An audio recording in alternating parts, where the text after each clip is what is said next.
தமிழ்நாட்டுல வந்து நம்ம கடல், நதி, ஏன் காடுகளை கூட பார்த்திருக்கோம். ஆனா இங்கதான் வந்து பாலைவனம் இருக்குன்னு சொன்னா கேட்கவே கொஞ்சம் ஆச்சரியமா இருக்குல்ல. ஆமாங்க, இது வந்து ரெட் டெசர்ட்ன்றாங்க.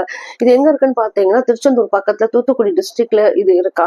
இது வந்து பேர் வந்து பாத்தீங்கன்னா தெரிக்காடு.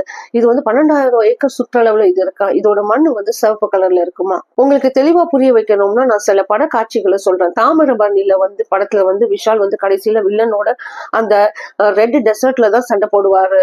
நதியாவும் இருப்பாங்க, அங்க ஹீரோயின் நதியாவும் இருப்பாங்க. சுற்றியோட பாத்தீங்கன்னா சிவப்பு மண்ணு.